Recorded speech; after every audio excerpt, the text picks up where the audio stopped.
For those who do not know who Kenneth David Kaunda is, he was the first Zambian politician who served as the first president of Zambia from 1964 to 1991. Kenneth Kaunda was the youngest of 8 children. He was born in 1924 on the 28th of April. He was in the forefront of the struggle for independence from British rule. Dissatisfied with Harry Nkumbula's leadership of Northern Rhodesian African National Congress, he broke away and founded the Zambian National Congress, later becoming the head of the United Independent Party, UNIP. He was the first president of Zambia. Zambia does not have the capacity to strike back at the enemy, because the enemy has been prepared for the last 60, 70 years, South Africa, for the last 54 years, Rhodesia. What's more, centuries behind them coming from the Western countries, vested interests. That is the correct analysis of the problem. And unless you understand it in this way, you will be misled by the enemy. The enemy is bent on destroying your Morero, Zambians.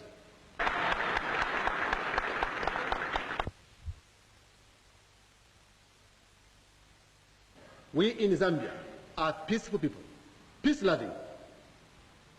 I challenge anyone to say today here that Zambia is a warmongering nation. I met John Foster, the arch-fascist and racist, on the bridge, in search of peace. I failed. Joshua Nkomo came here and said he was going to make another try. I said, Joshua, don't. This thing is dirty. He said, I must try. I said, you are a free man. He went to Salisbury. For weeks he was there. He failed. He was in search of peace. Ian Smith has come here. And I knew I would be subject to misunderstanding by my colleagues in frontline countries, by my colleagues on the continent, by my colleagues and others in the whole world.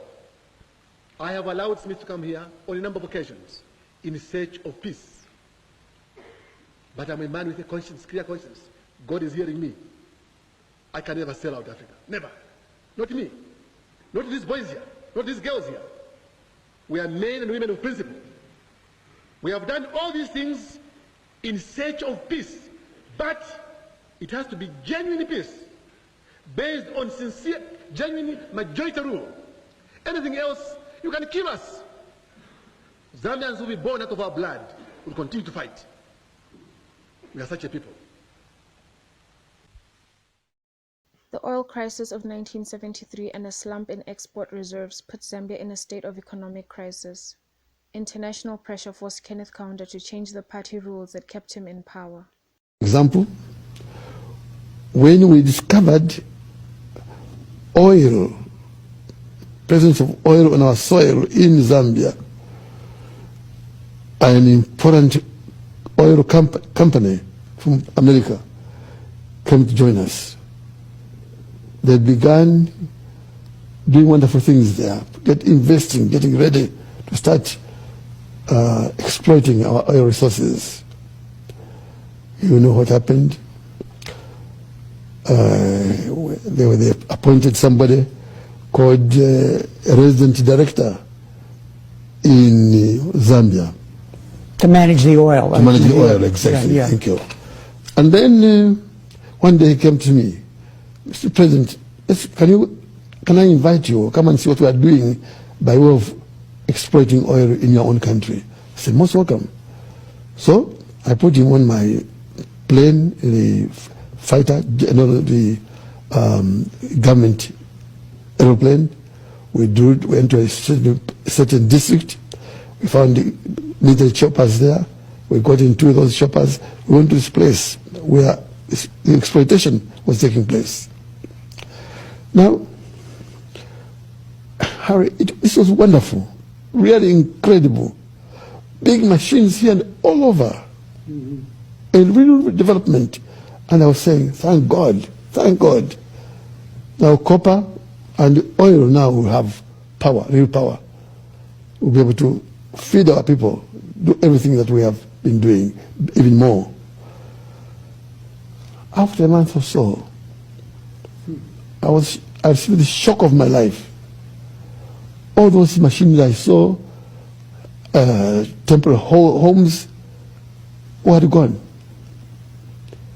I learned later that there was cooperation between the two, Ronald Reagan and Margaret Thatcher. I didn't like this talkative native president of Zambia who is talking so much about South Africa and so on, all these Zimbabwe and so on and so on. You can't feed him and his people. They paid, understand, some money, how many millions or billions, I don't know. But these people were taken out, this company of Zambia.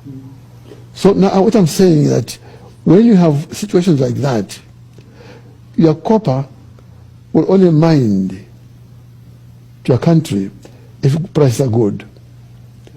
But during my time when I was talking too much about South Africa, Rhodesia, all these colonial countries, some Western countries not like that. And so they punished me, a real punishment, by putting down the prices of copper.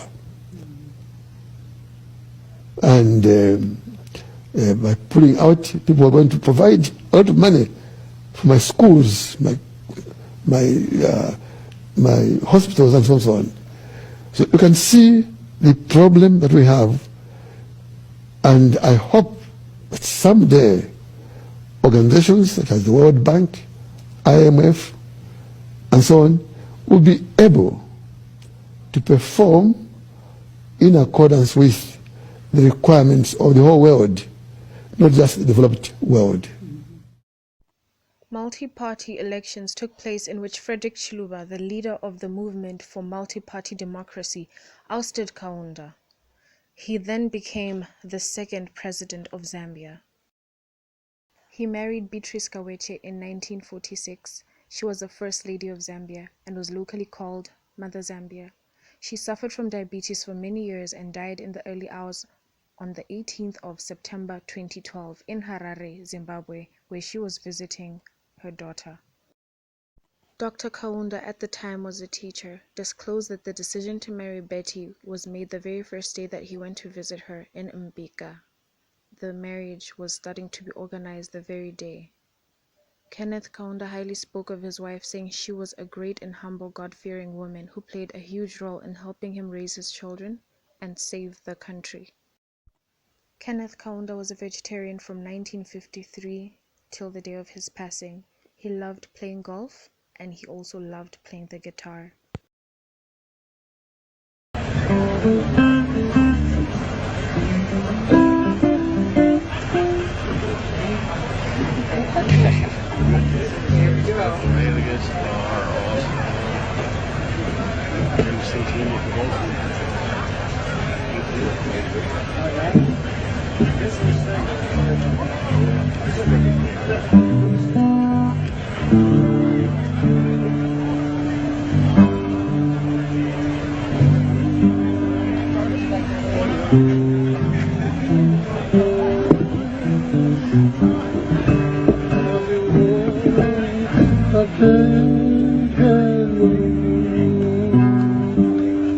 Dreaming away on a pillow of palms as you walk the pagan moon. Every kiss was a sweet pagan prayer to your eyes, your lips, and your hair. Don't get married too soon as you watch the pagan moon.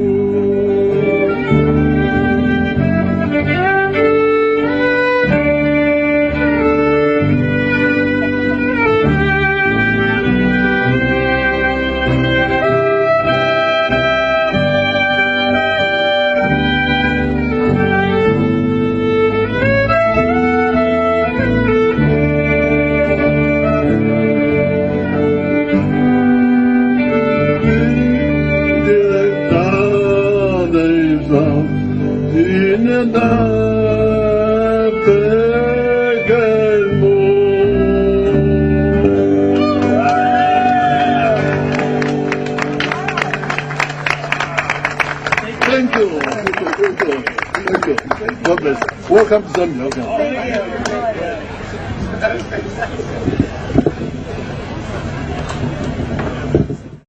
Zambia's icon of political freedom has fallen.